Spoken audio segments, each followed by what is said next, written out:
ये संस्था को और उनके विचारों को आगे बढ़ाने में, आगे तक उसका प्रसार करने में हम लोगों को हमेशा प्रेरणा मिलती रहेगी, मदद मिलती रहेगी। तो मैं अब कोई और सदस्य हमारे साथी कुछ बोलना चाहेंगे?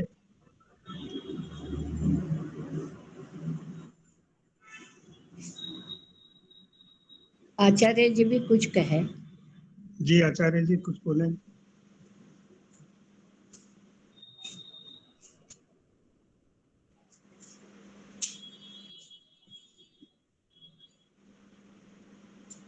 आवाज नहीं आ रही आपकी। आवाज नहीं आ रही है।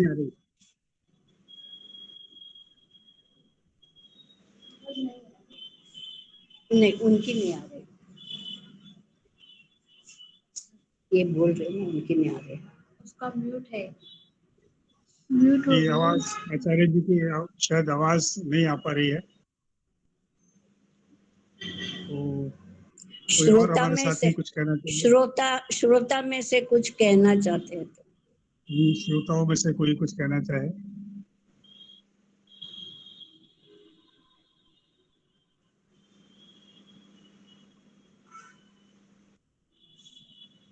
आज के समय में समन्वय की आवश्यकता, समन्वय का महत्व और हम लोग किस तरह से समन्वय को आगे बढ़ा सकते हैं, समन्वय मुख्य रूप से किस तरह से हम लोग उसकी शुरुआत कर सकते हैं, क्या आगे बढ़ सकते हैं, इस बात पे कुछ तो बोलना चाहेगा?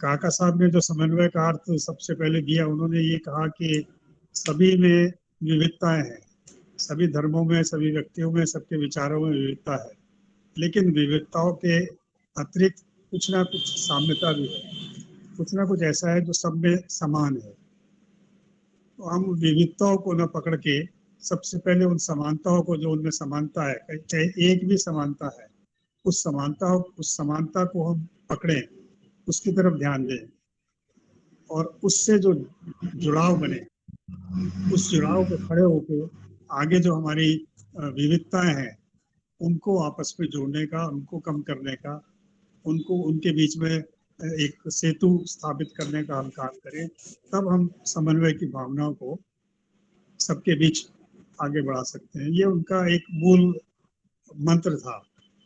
उसके बाद और बहुत सारी बातें हैं जिस तरह से हम समन्वय को आगे बढ़ा सकते हैं।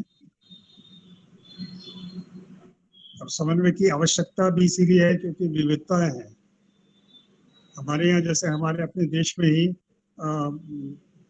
हर कदम पे विविधता है, इतने सारे धर्म हैं, मत हैं, पंथ हैं और इतनी सारी भाषाएं हैं।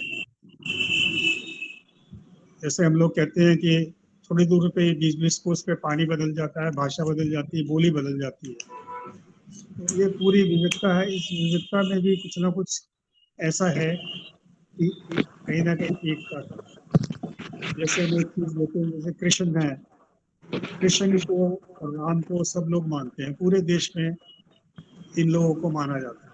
तो जो उनके विचार हैं, जो गीता है उसके विचार हैं, उसमें वो तो एक साम्यता है। और दूसरी, आज के समय में सबसे बड़ी हमारे अंदर जो साम्यता है वो है हमारा झंडा।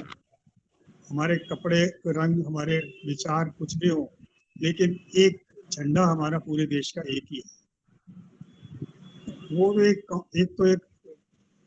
एक ऐसी चीज है जो हम सबको जोड़ती है। उस चीज से हम आगे बढ़े, उसको हम पहला एक कदम बना के, उसको एक पहला मंजिल बना के उसके ऊपर आगे कदम बढ़ाएं, तो हम बहुत सारी चीजों को आपस में जोड़ सकते हैं। तो इसी पे हम लोगों को काम करना है। इसी विचार से, जो उनका विचार था, जो उन्होंने मार्गदर्शन किया है, उसी को लेके हमको आगे चलना है। इस विषय पे इस बारे में कुछ और लोग अपनी बात रखना चाहें तो मैं आग्रह करूंगा कुछ और बोलें।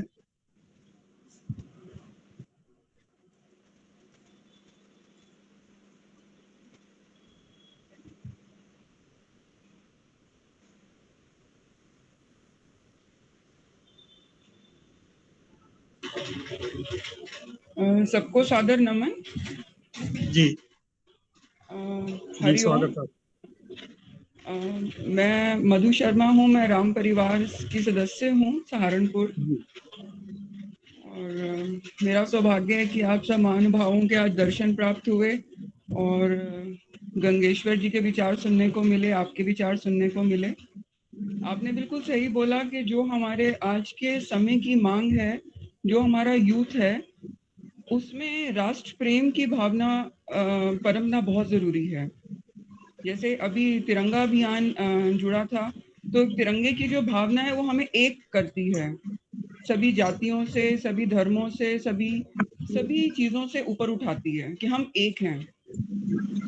और यही भावना उनमें ये पैदा कर सकती है कि हम भारतवर्ष में पैदा हुए हैं, ये हमारा अति सौभाग्य है कि आपको भारत भूमि में जन्म प्राप्त हुआ, ये हमारा परम सौभाग्य है। अगर ये भावना एक आने वाले यूथ में पनपती है, तो वो एक रूपता आनी चाहिए उनके जीवन में और सब चीजों को लेके, तभी वो आगे सत्यता के मार्ग पे चल पाएंगे इस जीवन में।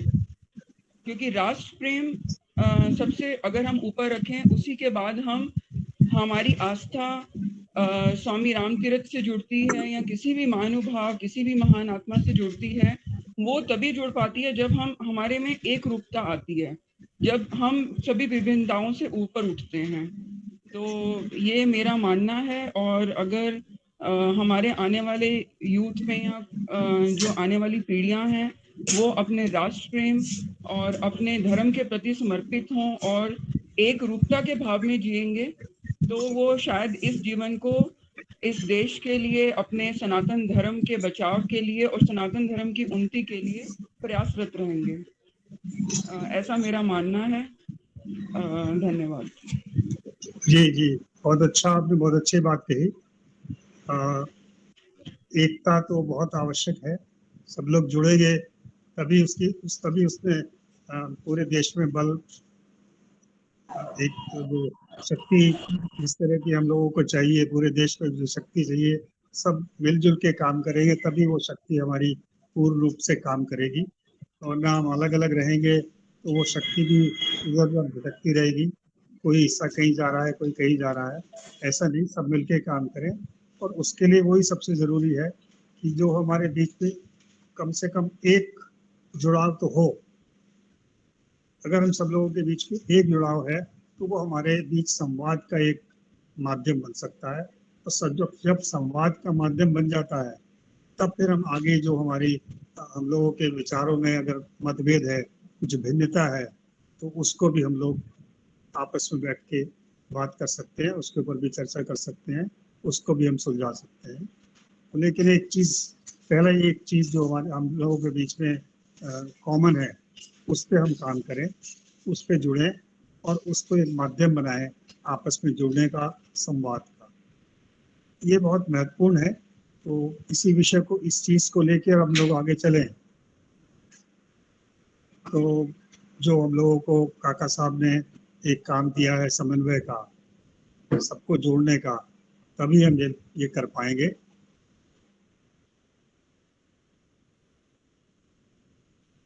और इसके लिए जो युवा वर्ग है, उसके ऊपर बहुत बड़ी जिम्मेदारी अब आ गई है कि जो पुराने लोगों में अगर कोई मतभेद रहा भी है, तो युवा अगर कोशिश करे, प्रयास करे, उन मतभेदों को पूरी तरह से दूर कर सकते हैं। क्योंकि अब विज्ञान जो है, विज्ञान किसी धर्म के पीछे रुकता नहीं। विज्ञान के जो कार्य हैं वो हर धर्म के लिए, हर वर्ग के लिए, चाहे अमीर हो गरीब हो, सबके लिए एक तरह से काम करते हैं। तो अगर विज्ञान को ही हम लेके सबके साथ जोड़े, तो ही हम आगे एक सबको जोड़ने का, सब में आपस में समन्वय स्थापित करने का एक बहुत बड़ा काम कर सकते हैं। ये अलग अलग एक तरीके हैं जिन तरीकों पे हम लोग आगे बढ़ सकते हैं। तो आप जैसे गंगेश्वर जी एक विज्ञान में कोशिश कर रहे हैं। जो आज के समय में तो कंप्यूटर ऐसा है कि हर आदमी, हर वर्ग का व्यक्ति कंप्यूटर इस्तेमाल कर रहा है और कंप्यूटर से जैसे हम लोग भी संचार के माध्यम से जुड़े हुए हैं, तो इसमें संचार में कोई भेदभाव नहीं है, किसी के साथ भेदभाव नहीं है कि ये आ सकता है, ये नहीं आ सकता, इस पे सब आ सकते हैं। ये एक माध्यम है जिससे हम लोग सब जुड़ सकते हैं। तो इस तरह से हम लोग आपस में सबको जोड़ें और मिलजुल के काम करें, तो हम अपने पूर्वजों की जो उनकी इच्छाएं हैं, जो उनकी आशाएं हैं, उसको पूर्ण कर पाएंगे। और कोई हमारा साथी कुछ कहना चाहता है?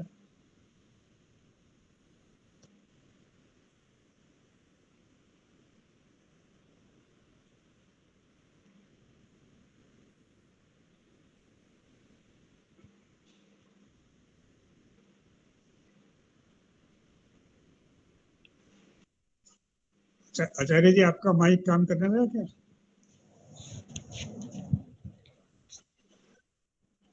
राजकुमार जी। नमस्कार, मैं जी नमस्कार। अनुज, मैं स्वामी राम तीर्थ केंद्र का बहुत ही एक्टिव मेंबर हूँ और ये मेरा सौभाग्य है कि मेरे माता पिता पिछले 50 वर्षों से, मम्मी का भी स्वर्गवास हुआ है, परंतु पिछले लगभग 50 वर्षों से स्वामी राम तीर्थ केंद्र 40 वर्षों से जाते रहे हैं। और आचार्य केदारनाथ प्रभाकर जी के सानिध्य में, डॉक्टर साहब के सानिध्य में, जो हमारे को ईश तत्व, आध्यात्म तत्व पर जो भी उन्होंने प्रकाश डाला और जो लघु मात्र हम सीख पाए, उसमें सबसे बड़ी बात यही सीखी कि यदि हम ये जान लें कि हम स्वयं में उस ब्रह्म तत्व को लिए हुए हैं और वो ब्रह्म तत्व सभी में समाहित है, दूसरों को यदि हम सिर्फ शरीर की दृष्टि से ना देख करके उनके आत्म तत्व को, उनके ब्रह्म तत्व को देखने का प्रयास करें, चाहे वह प्रकृति है, चाहे वह व्यक्ति है, चाहे वह पशु पक्षी हैं, यदि हम थोड़ा भी ये प्रयास करें कि इन सभी में ब्रह्म तत्व हैं, तो वास्तव में हम सभी के बहुत समीप अपने आप को अनुभव करेंगे। हम ऐसा अनुभव करेंगे कि हम सभी के साथ हैं। हमारा स्वामी राम तीर्थ केंद्र जो है, ये फाउंटेन ऑफ यूनिवर्सल लव है। हमारी जो फर्स्ट डिस्क्रिप्शन है स्वामी राम तीर्थ केंद्र की, वो है फाउंटेन ऑफ यूनिवर्सल लव। और यूनिवर्सल लव सिर्फ कहने मात्र से नहीं है, बल्कि यहाँ जो भी आता है वो सभी को दिव्य दृष्टि देखने का प्रयास करता है। आचार्य केदारनाथ प्रभाकर जी जब स्वामी राम तीर्थ के दृष्टांत के बारे में हमें बताया करते थे, तो एक कहानी मुझे बहुत अच्छी लगती थी, जो स्वामी राम तीर्थ के भाषणों में भी प्रकट है, कि जब ये पूछा गया विभिन्न धर्मों के लोगों से कि ये पर्टिकुलर फ्रूट, जिसे हम कहते हैं वाटरमेलन, वो एक क्रिश्चियन के लिए वाटरमेलन है, तो वही एक हिंदुस्तान में रहने वाले या भारत में रहने वाले व्यक्ति के लिए किसी और नाम से जाना जाता है। वही फ्रूट यदि हम पर्शिया में जाकर के किसी से पूछें कि इस वाटरमेलन को क्या कहते हैं, तो शायद वो उसे हिंदवाना कहेंगे, परंतु तत्व एक ही है। तो आई थिंक मुझे ऐसा लगता है कि बहुत आवश्यकता है सभी को इस ओर मंथन करने की, और जो हमारे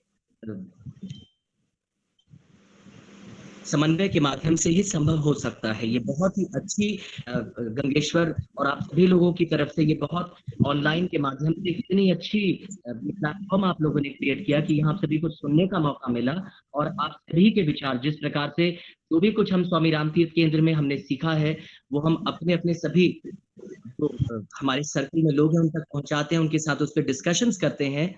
और जिस प्रकार से समन्वय स्वामी राम तीर्थ केंद्र के साथ वर्षों से जुड़ा हुआ है, और इसी प्रकार से हमारे यहाँ स्वामी राम तीर्थ केंद्र में भी चर्चाएं रही हैं, यदि इस प्रकार की चर्चाएं रही और इन सभी बातों को हम, जैसे एक टीचर हूँ तो अपने स्कूल में इन सभी बातों की चर्चा करता हूँ, तो इस प्रकार के हमने क्लब भी स्टार्ट किए हुए हैं। और अगर समन्वय के नाम से भी अगर हम लोग इस प्रकार से क्लब स्टार्ट कर सकते बच्चों के लेवल्स पर, स्कूल्स के लेवल्स पर, तो आई थिंक सभी बच्चे इस समन्वय की जो एक एफर्ट है, और जो एक ऐसा एफर्ट जिसमें हम सभी को ये देखने का अवसर मिलता है कि एक है, उसको महसूस करने का हमें बोध होता है सभी को, वो सभी लोग कर पाएंगे कि हम लोग बेशक विभिन्न धर्मों में पैदा हुए हैं, लेकिन यदि हम ये इस बात पर चिंतन करें कि हम धर्मों में होते हुए भी हम सभी को वास्तव में कहाँ जाना है, इस देह त्याग को करके किधर हमें अंतिम पड़ाव हमारा क्या होगा, यदि उस ओर सभी सोचेंगे, जिस पर गंगेश्वर ने भी कहा कि मृत्यु की ओर कोई कभी ज्यादा अधिक बात नहीं करता, जीवन की ओर सभी बात करते हैं। और जब हम मृत्यु पर भी जब चर्चाएं करेंगे और ये हम समझ पाएंगे कि वास्तव में हम आत्म तत्व हैं और ब्रह्म में ही हमें विलीन होना है, तो जितनी नेगेटिव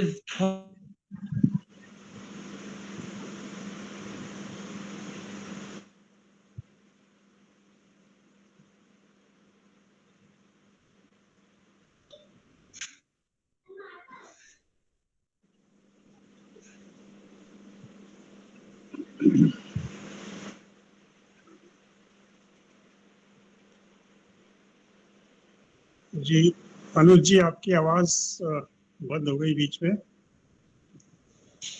हाँ जी, आप क्या मुझे सुन पा रहे हैं अभी? जी जी हाँ, आ रही है आवाज। मुझे ऐसा लगता है सर कि जो बेसिकली हम लोग जब अपने आप को सिर्फ एक शरीर के रूप में एक दूसरे को देखते हैं, और या कहीं ना कहीं अपने पराक्रम की दृष्टि से देखते हैं, वित्तीय दृष्टि से देखते हैं, या जिसे हम कहें रिलीजियस हेजेमनी की दृष्टि से देखते हैं, लिंग्विस्टिक शोविनिज्म की दृष्टि से देखते हैं कि मेरी भाषा सबसे बढ़िया है या मेरा धर्म सर्वोपरि है, धर्म को पढ़े बिना तो शायद हम सबसे बड़ी गलती करते हैं। संपर्क और संवाद बहुत आवश्यक है, और आप जैसे महान व्यक्तियों के संपर्क में और आप सभी का संवाद सुन के जो हमारे जीवन में एक बदलाव आता है, एक दूसरे के प्रति प्रेम उत्पन्न होता है, वो शायद सिर्फ अपने परिवार में रहते हुए होना संभव नहीं है। स्वामी रामतीर्थ केंद्र से जुड़कर जो सबसे बड़ी बात जो सभी ने सीखी है, वो ये सीखी है, हम सिर्फ शरीर नहीं हैं, हम वास्तव में कौन है, हम आत्म तत्व हैं। और उसी थॉट को बार बार सोचते हुए जब हम आगे बढ़ते हैं, तो दूसरों में और अपने में हमें कोई अंतर अनुभव नहीं होता, बल्कि ऐसा लगता है कि कहीं ना कहीं हम किसी की सेवा कर पाए, किसी की थोड़ी हेल्प कर पाए,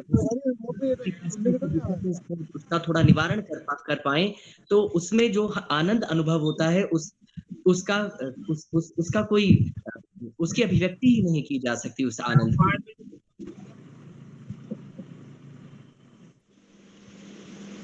जी धन्यवाद बहुत बहुत। आपने तो बहुत गहरी बात, आत्म तत्व की बात करी।